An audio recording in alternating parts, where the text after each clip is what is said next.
మనోహర ఆ నీ ఎనుక భాగమున ఆ బంగారు లేడి చూడుమున ఎంత అందంపుగా కనిపిస్తున్నదో కదా.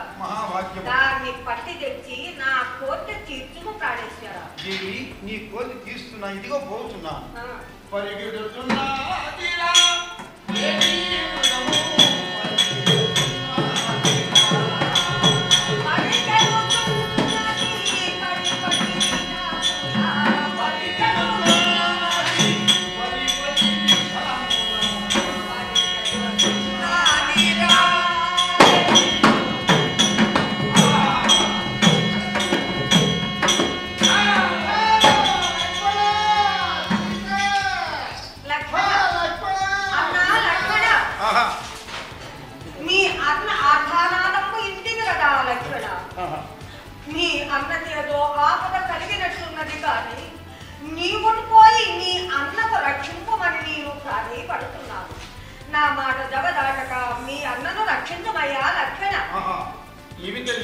మా అన్నకి ఏదో ఆపద వచ్చిందని నీవు అనుమానం పడుతున్నావు. ఈ యొక్క ప్రపంచానికి అతడు భగవంతుడు శ్రీరామచంద్రుడు ఏ ఆపద గల తల్లి సీతాదేవి. లక్షణ మీ అన్నకు ఆపద కలిగినది కానీ నీవును వెళ్ళి ఆ ఆపద నడిగెట్టుకొని ఇది కానీ ఈ యొక్క 3 గెలులు ఇస్తున్నాను. ఎంత పడైందని వాడు యువతకు రావ తల్లి ఇదే పోతున్నాను.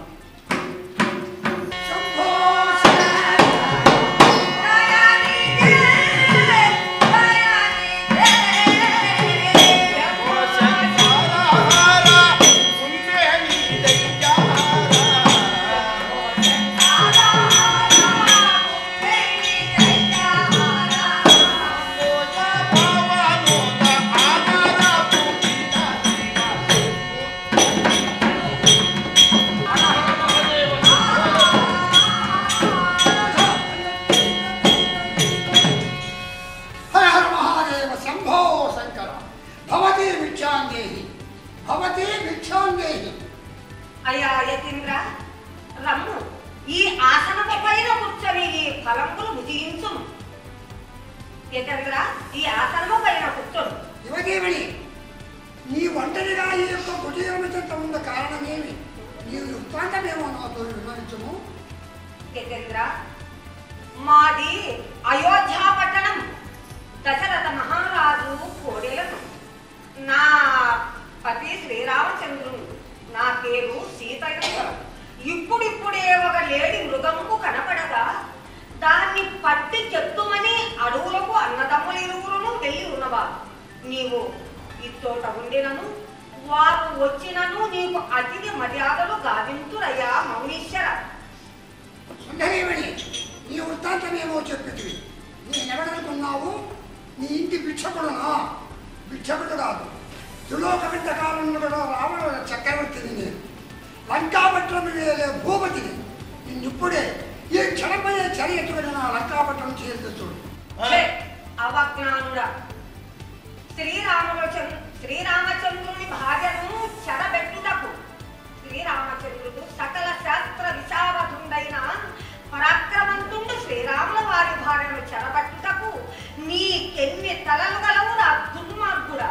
ఏమి సకల శాస్త్ర విశారదుండము శ్రీరాముని భార్యను చెరబోని పోవడం నీ ఎన్ని తలలు కలిగిన పలికెదవా? అవును చూడరాముతా.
సీతాదేవిని శరీరమైపోతున్నవాడు.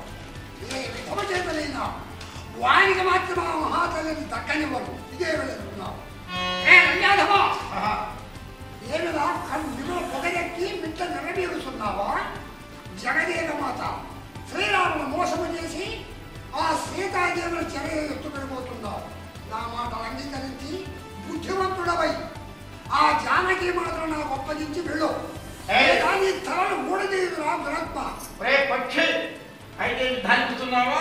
నేను పోతున్నాను. ఇప్పుడే కడములనగా ఓటమైన గోర్ల చేత నీ కలిపొమ్మ చదలమునకి నిన్ను వికలాంగుని చేసి సీతాదేవి శ్రీరామును అప్పగించేట్టు.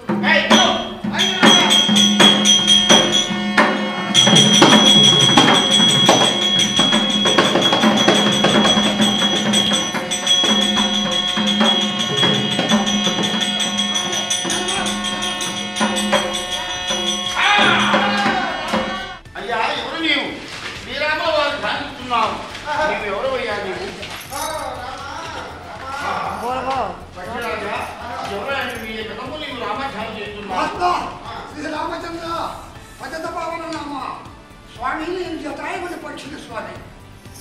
దళిత కులహాంతపడైనటువంటి రావణాసురుడు నీ భార్యను చెర ఎత్తుకెళ్ళిపోతుండగా నేను ఆమె చెర విడిపించాలని చెప్పి వారితో కలిసి యుద్ధము గావించి వారి ఖడ్గము చేత నా రెండు పక్షములనుగా రెక్కలు తెగొట్టినాడు తండ్రి. ఇదిగో నేను నెల మీద పడినాను. ఈ సమాచారము మీకు చెప్పాలని చెప్పి ఇంతవరకు నా దిమంలో ప్రాణం ఉంది స్వామి. సమాచారం నీతో చెప్పిన పక్షిరాజా, నా హృదయపూర్వకంగా నీకు జీవిస్తున్నాను కనుక. కానీ శ్రీరాము యొక్క ధ్యానం చేయుతున్నావు, నా భక్తుడుగా ఉన్నావు. ఇదిగో ఇప్పుడే ఆ వ్యక్తులను చూపిస్తున్నావు. పక్షి పక్షి పక్షి